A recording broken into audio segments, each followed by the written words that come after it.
Good morning, everyone, and welcome to Rosslyn Hill Chapel, a spiritual home for open minds. I'm Roger Mason, a chapel member and worship assistant today. Whoever you are and however you are this morning, there's a space for you here, whatever your race, gender, sexuality, class, age, and physical and mental capability. We welcome you in the spirit of love. We have candles of joy and concern, which you are invited to light during the service.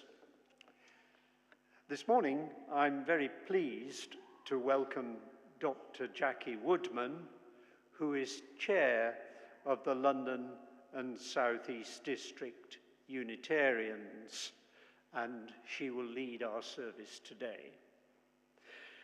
Our Bright Lights Children's Programme starts today after the summer holiday break.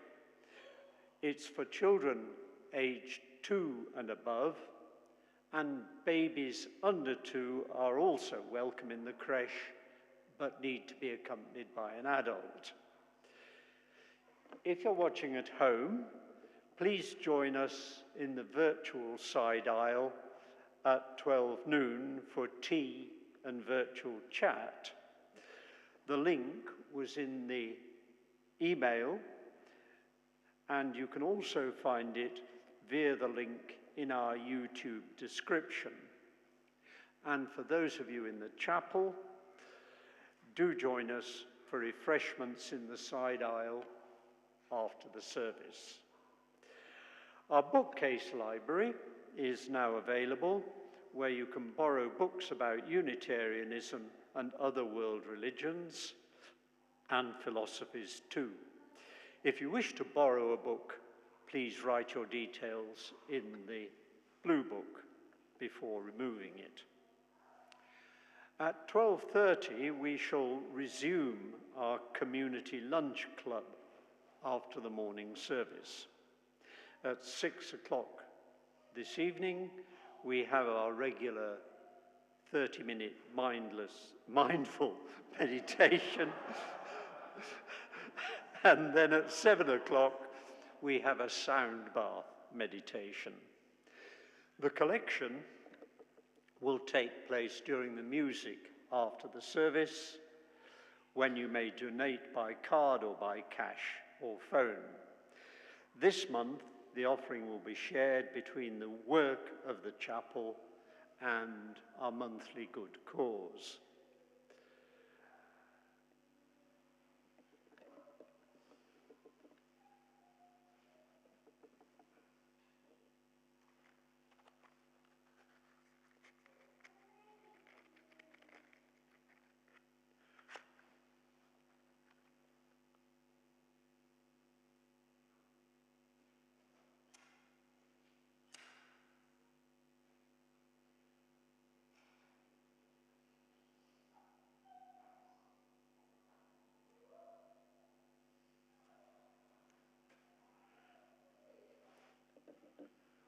We light our chalice as a symbol of our free and questioning Unitarian faith. May the flame be as the light of knowledge in our minds and warmth of love in our hearts. And I also light a second candle as a prayer for peace, for the people of Israel and Palestine, and in recognition of other conflicts that are currently taking place in the Ukraine, in Sudan, and sadly in other places around the world.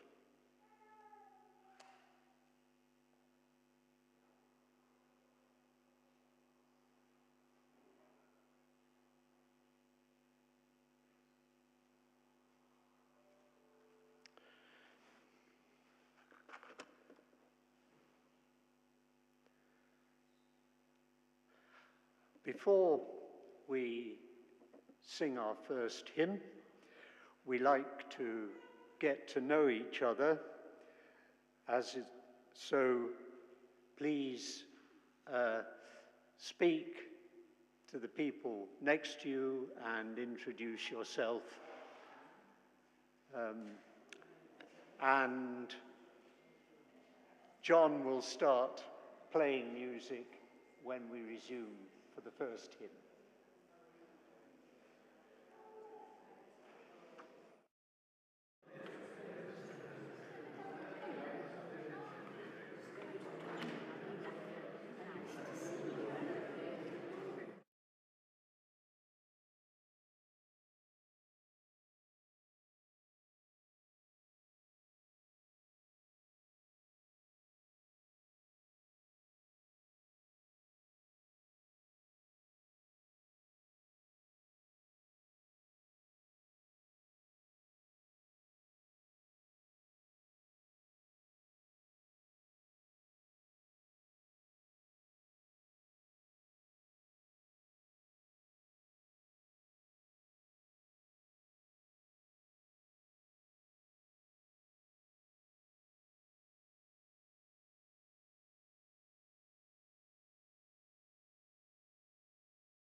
Let's sing our first hymn in the purple book which you have.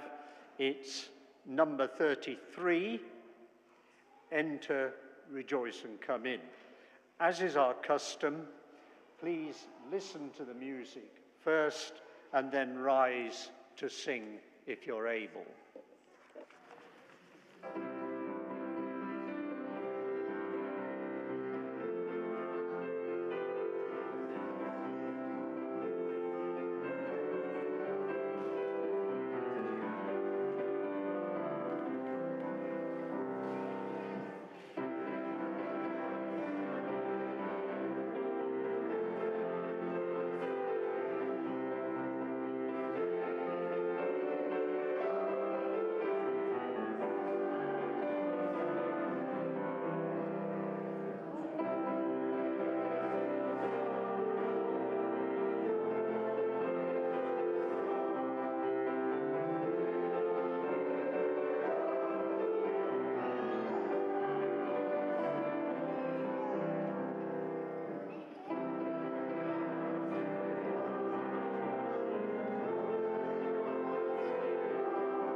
Well,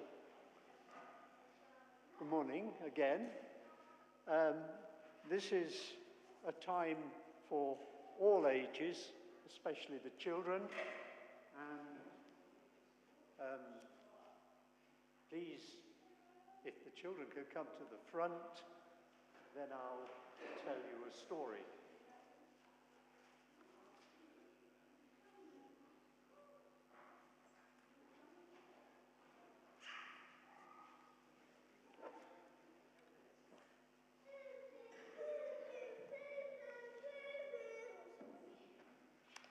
Thank you.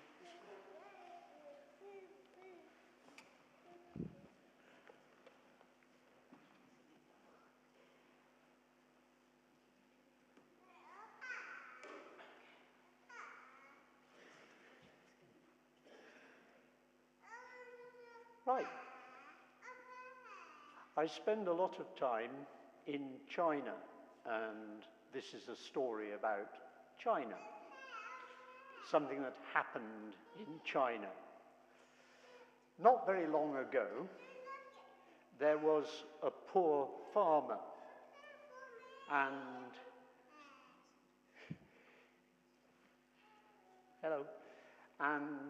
he lived at the edge of the forest with his family, and they had a tiny field, and every day he went to work in the field and grew rice and grew barley.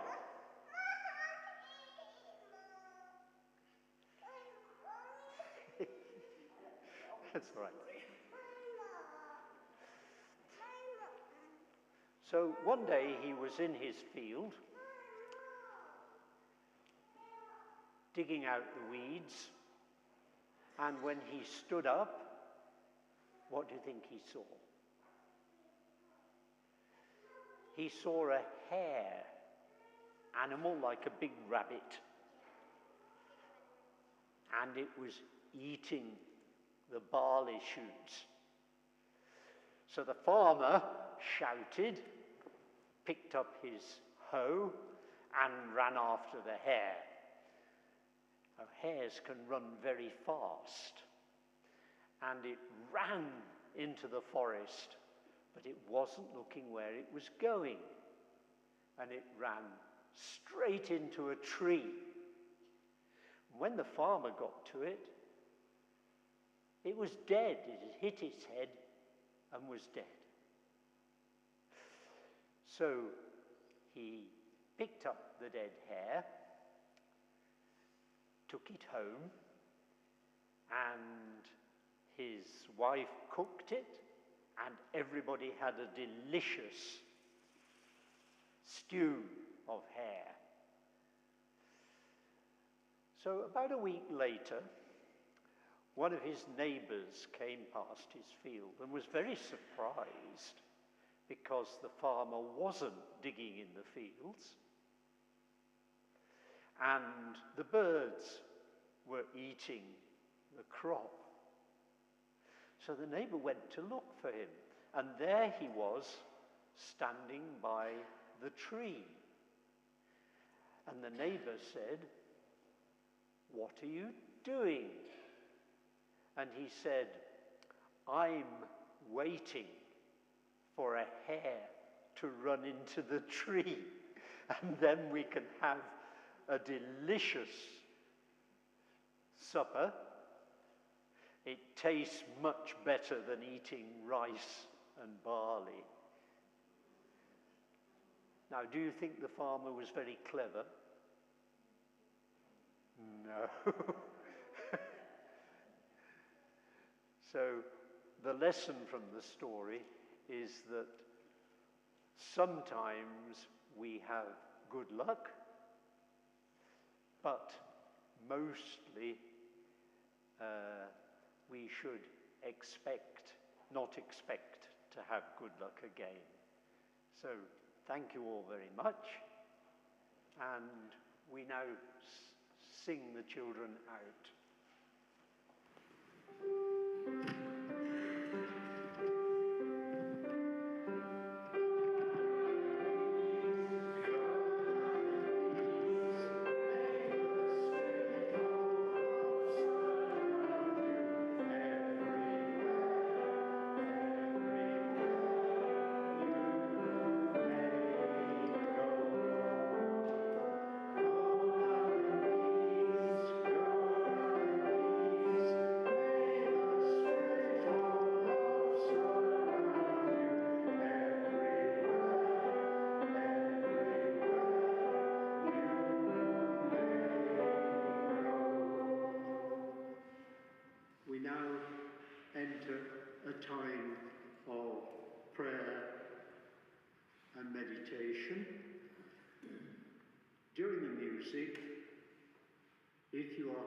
someone in concern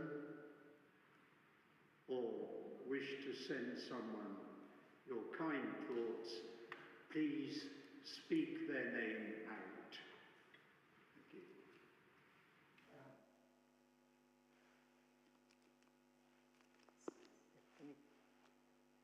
Oh. Once again, to begin, a Chinese meditation.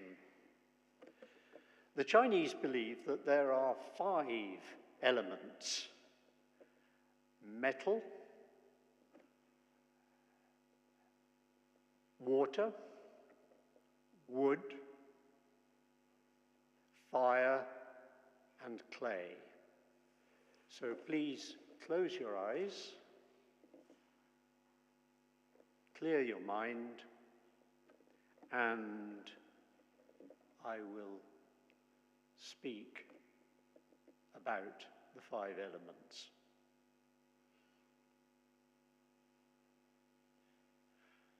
Metal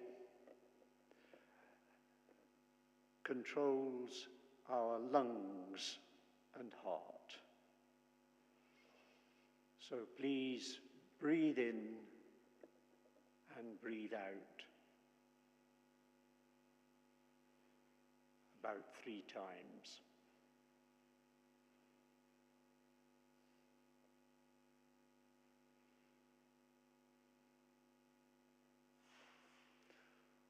Water controls our kidneys.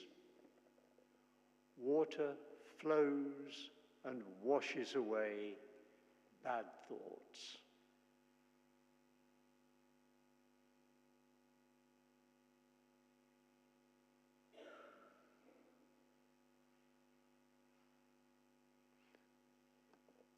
Water feeds trees and they grow from within.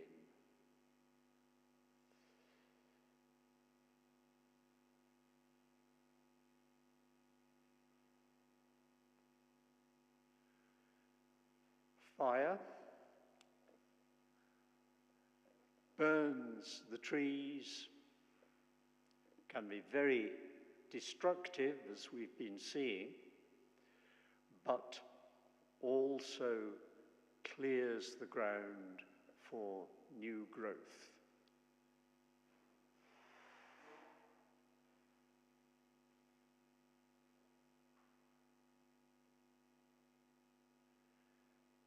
And fire leaves ash, which feeds the ground and the trees.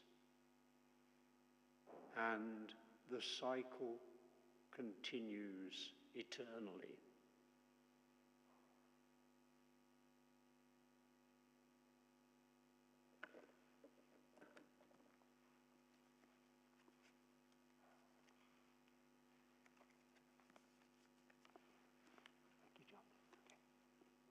Music.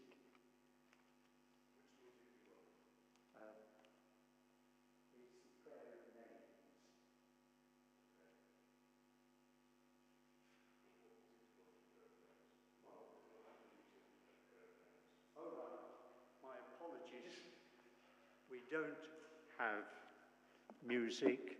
Please speak the name of someone who you are holding in concern.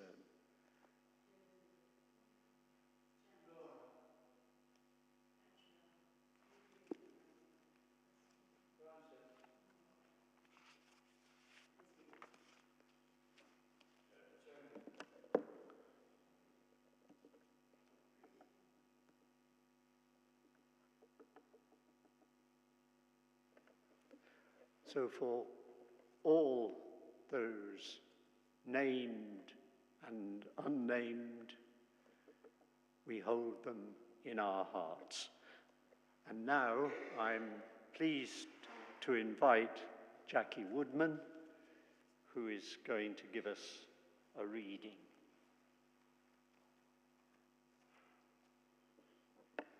Thank you, Roger, and good morning, everyone. I'm very pleased to be here this morning with you, and I bring you greetings from my two home congregations, Cape Town Unitarians in South Africa and Oxford Unitarians here in the UK. I also bring you greetings from the wider district, the LDPA, of whom I'm president, as well as from its council. There are two readings this morning, and the first reading is a poem called The Invitation by Oriah Mountain Dreamer. Now, Oriah Mountain Dreamer has a very long and unusual history with her name. In 1984, when she was 30 years old, she had severe chronic fatigue syndrome, and she had a dream where several elderly women, she calls them grandmothers in her dream, told her to change her name to Oriah as part of the process of healing. Slightly nervous about doing something that others might see as strange, but desperate to be well, she took the name Oriah and has been called this by everyone except her mother ever since. 20 years later, while doing a book tour on 3 successive nights in 3 different cities, she was told by people at the bookstore that she was visiting that Oriah means light of God in Hebrew, and that it is an ancient Jewish custom to change a patient's name when doing a healing, to invite new and healing energies in. A year after taking the name Oriah and still seeking healing, she went to a shamanic teacher who gave her the medicine name Mountain Dreamer. The shaman told her that a medicine name tells someone what gifts they have to offer the world in their lifetime, and that Mountain Dreamer means one who likes to find and push the edge. So here is this poem called The Invitation by Oriah Mountain Dreamer. It doesn't interest me what you do for a living. I want to know what you ache for, and if you dare to dream of meeting your heart's longing. It doesn't interest me how old you are. I want to know if you will risk looking like a fool for love, for your dream, for the adventure of being alive. It doesn't interest me what planets are squaring your moon. I want to know if you have touched the center of your own sorrow, if you have been opened by life's betrayals, or have become shriveled and closed from fear of further pain. I want to know if you can sit with pain, mine and yours, without moving to hide it or fade it or fix it. I want to know if you can be with joy, mine and your own, if you can dance with wildness and let the ecstasy fill you to the tips of your fingers and toes without cautioning us to be careful, be realistic, remember the limitations of being human. It doesn't interest me if the story you are telling me is true. I want to know if you can disappoint another to be true to yourself. If you can bear the accusation of betrayal and not betray your own soul. If you can be faithless and therefore trustworthy. I want to know if you can see beauty even when it is not pretty every day, and if you can source your own life from its presence. I want to know if you can live with failure, yours and my own, and still stand at the edge of the lake and shout to the silver of the full moon, yes. It doesn't interest me to know where you live or how much money you have. I want to know if you can get up after the night of grief and despair, weary and bruised to the bone, and do what needs to be done to feed the children. It doesn't interest me who you know or how you came to be here. I want to know if you will stand in the center of the fire with me and not shrink back. It doesn't interest me where or what or with whom you have studied. I want to know what sustains you from the inside when all else falls away. I want to know if you can be alone with yourself and if you truly like the company you keep in those empty moments.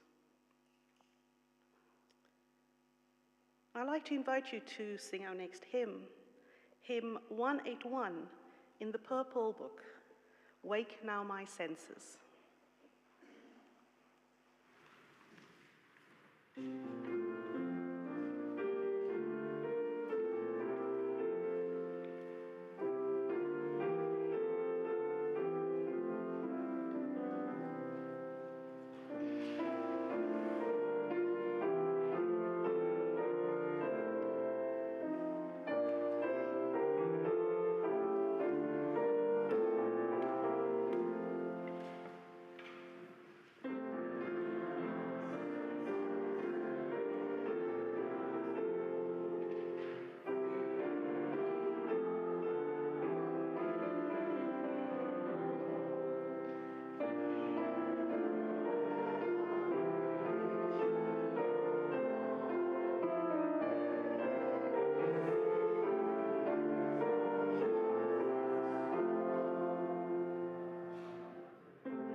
Our second reading is about Benedictine hospitality, and it's an anecdote by Reverend Vanessa Rush Southern, taken from the UUA website that provides us with some of the information for our themes for the month, Soul Matters.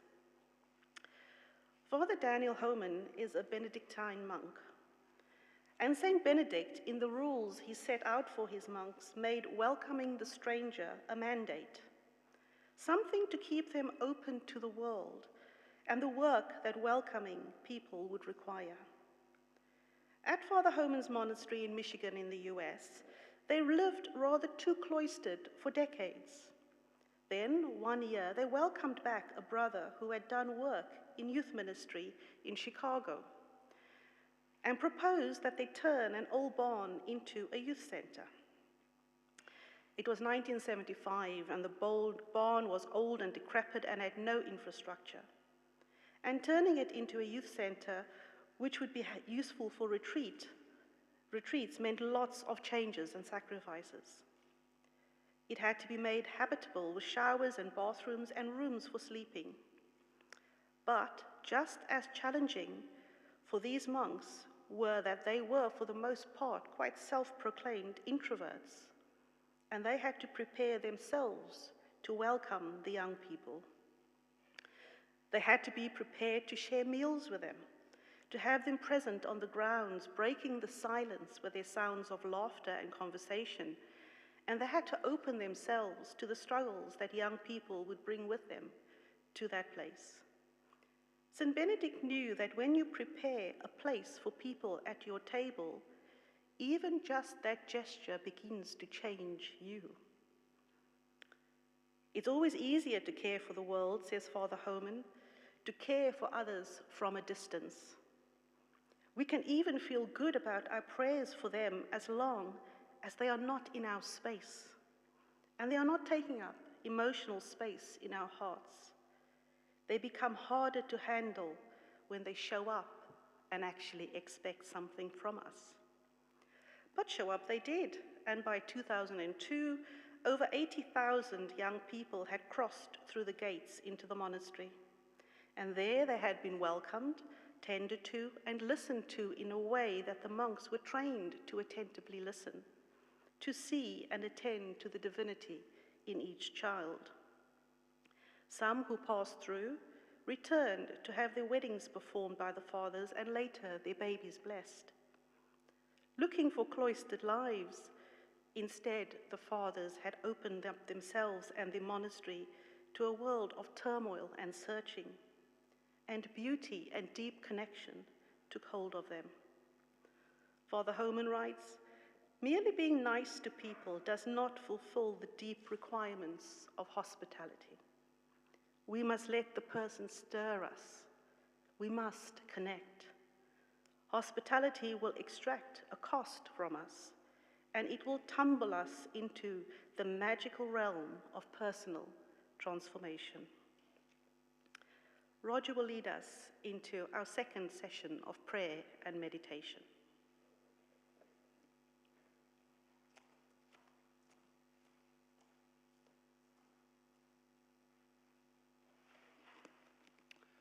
Let us enter a period of prayer and meditation.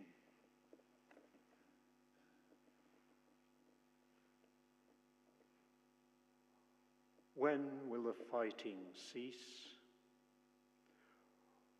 When will the fighting cease? When will we live in peace? When will our conflicts cease? When will we live in love that breaks boundaries?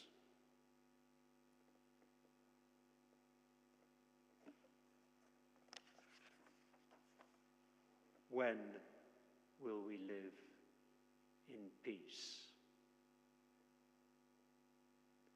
Blessed be, and Amen.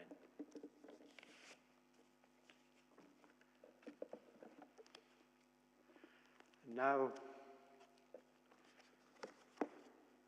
is a period of music for reflection, and you may light a candle of joy or concern in silence.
So now I invite Dr. Jacqueline to give us an address.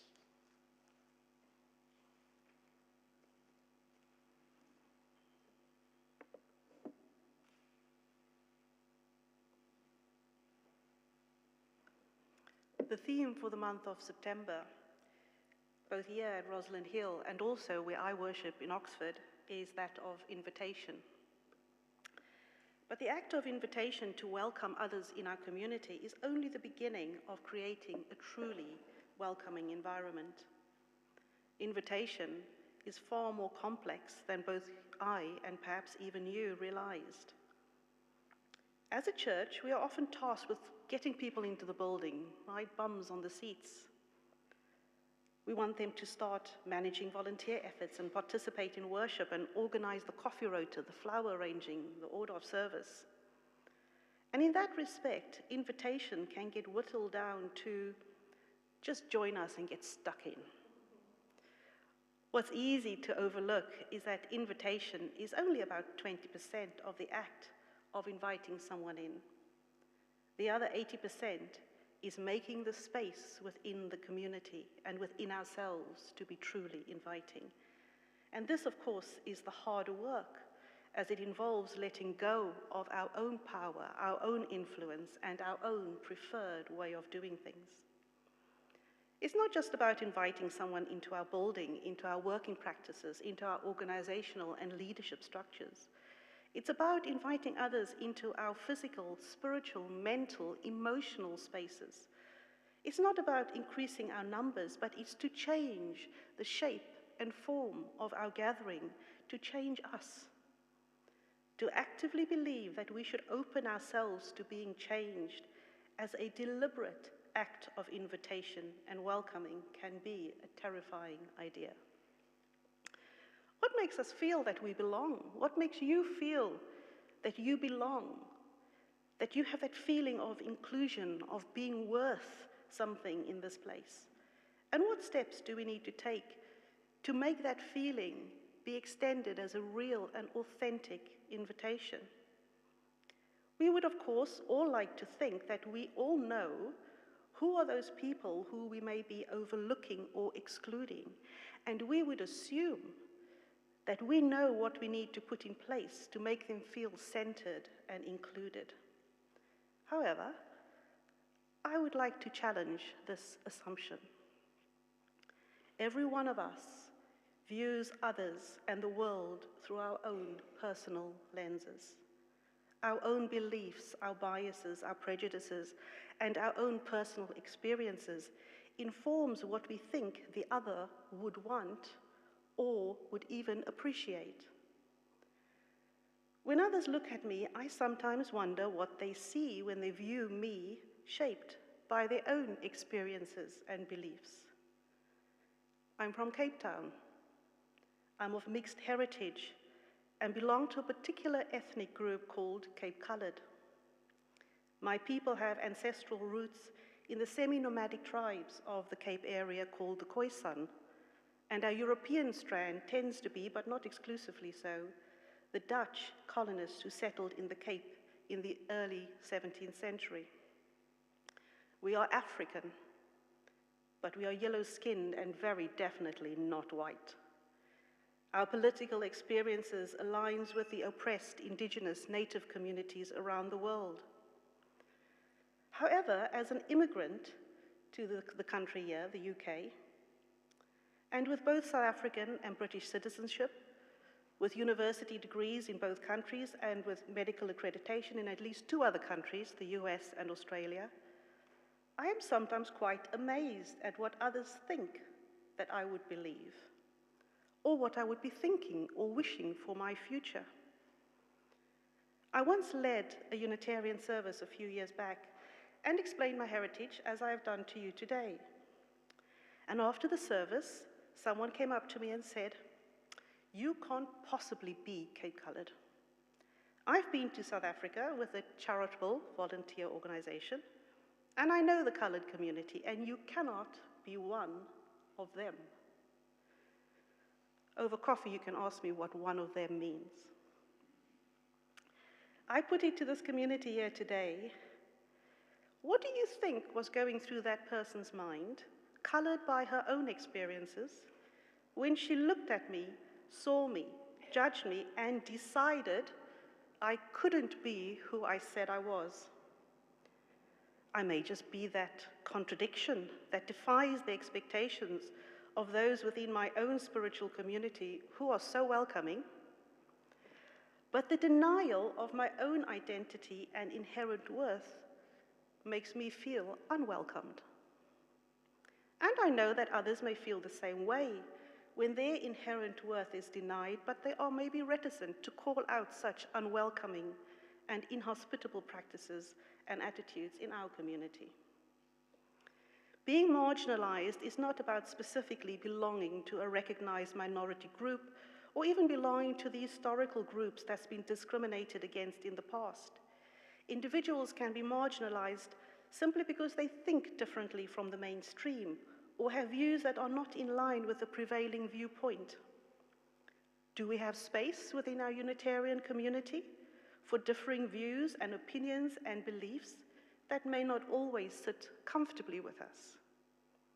Part of being hospitable is not about being nice and comfortable, but perhaps coming to an understanding of what it means to be tolerant, one of those central pillars of Unitarian philosophy.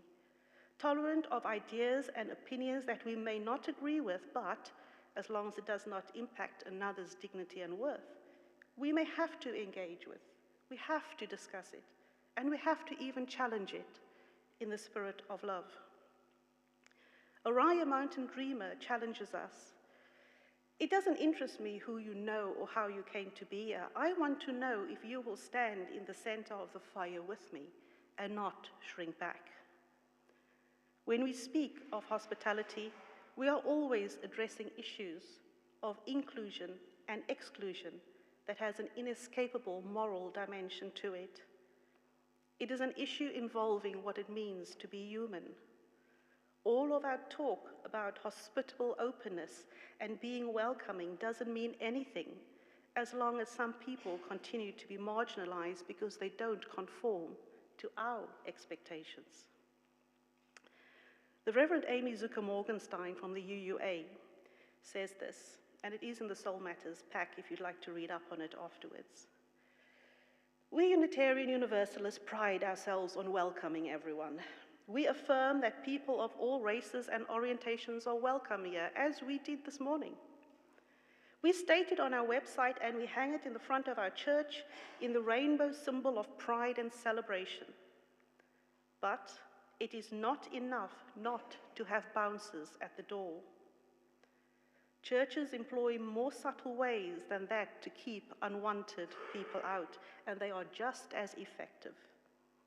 To really be a place of welcome means not only to refrain from turning people away, it means to prepare a place for them at the table.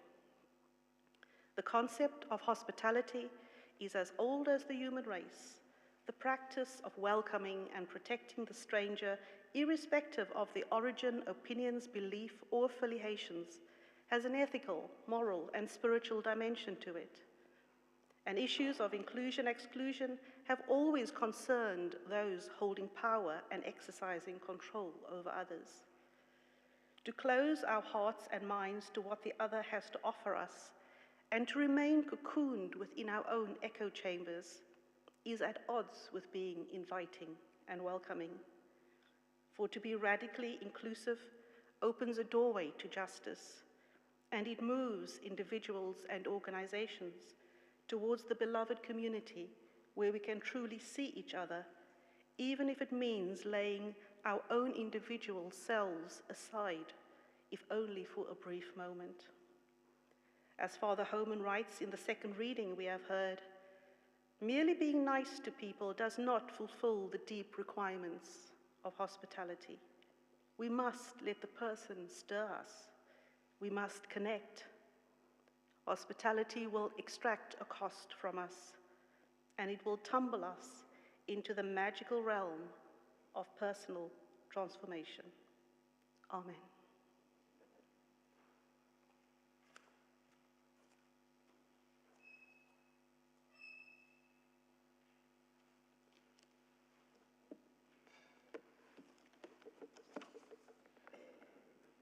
So let's sing our final hymn, number 68 in the book,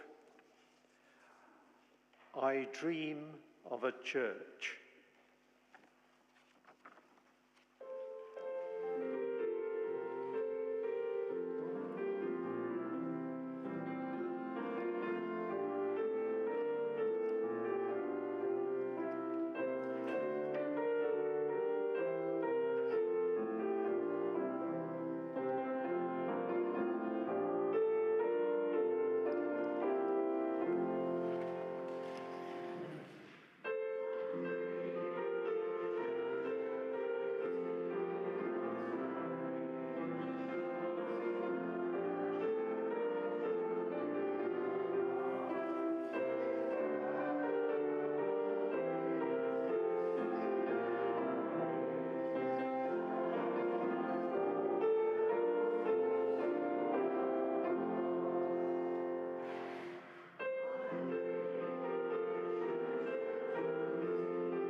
Spirit of life, God of our hearts, may our time together encourage us and give us the strength to face whatever is coming in this week, so that we may be a blessing to the world. Blessed be, and amen. Please be seated. We'll now take the collection.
So, thank you to Jackie, not merely for the inspiring address she's given us today, but for helping me out as we were preparing for this service. Thanks to John for the music, and thanks to Ken for acting as steward, and thank you all for coming, and please join us in the side aisle for refreshment afterwards. Thank you.